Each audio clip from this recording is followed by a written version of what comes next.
Numele lui este Jeff și de când se știe a fost mereu singur, sau cel puțin așa credea el. A avut un prieten, singurul prieten, fratele lui, cel care a încercat mereu să se apropie de el pentru a-l înțelege, dar Jeff era un copil atât de ciudat încât nimeni nu putea nici măcar să-i citească gândurile mult prea întunecate. Jeff a fost mereu o personalitate abstractă, mereu alungat de toți ceilalți. Probabil a fost un defect cu care s-a născut sau un blestem pe care toată lumea trebuia să-l aibă. Dar totul s-a complicat atunci cu părinții lui. Au luat decizia de a se muta. Bineînțeles că nici acolo Jeff nu a fost acceptat, ceilalți ignorându-l și rămânând din nou singur.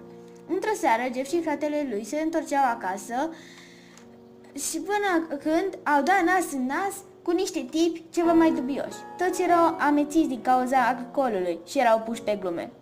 Au început să-i lovească pe cei doi frați, iar când Jeff a încercat să riposteze, unul dintre acei tipi a aruncat vodka pe fața lui, după care un alt timp a aruncat bricheta spre băutura spiritoasă. Chipul lui Jeff a fost învăluit de flăcări. Tipii au fugit și fratele lui Jeff a sunat repede la salvare. Din fericire, Jeff a supraviețuit, dar urmările incidentului nu au fost tocmai plăcute. După câteva luni, când Jeff și-a dat bandajele jos, a observat că fața lui devenise extrem de albă și luminoasă, slinoasă la prima vedere, dar aspră la atingere. Părul lui a început să se închidă la culoare, să devină negru, tot mai tare la culoare. Iar ochii lui albaștri deveniseră albi. După ce a privit, Jeff a început să aibă coșmaruri oribile, neputând să doarmă mai deloc, de frica vreunui coșmar. În mijlocul unei nopți furtunoase, mama lui Jeff a auzit sunete ciudate în baie, așa că s-a dus să verifice dacă totul este bine. Când a deschis ușa, a încrenimenit complet. L-a văzut pe Jeff cu cuțitul în gură, tăindu-ți obrajii. Când acesta, privind-o pe femeie, ea a putut observa că Jeff nu mai avea nici ploape. Își lărgise gura pentru a zâmbi mereu, pentru a nu mai fi trist și își tăiase ploapele pentru a nu mai putea dormi niciodată, pentru a scopa de coșmaruri. Partea cea mai proastă este că el devenise coșmarul tuturor. Jeff a venit spre mamă și a pus mâna la gât pentru a lăsa-o fără aer și pentru a putea ucide fără a trezi suspiciuni.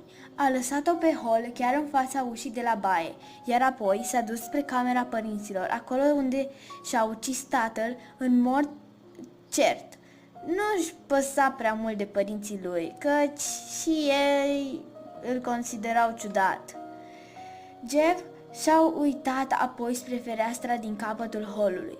S-a îndreptat cu pași mari spre aceasta, dar s-a oprit în fața dormitorului, unde era doar fratele lui.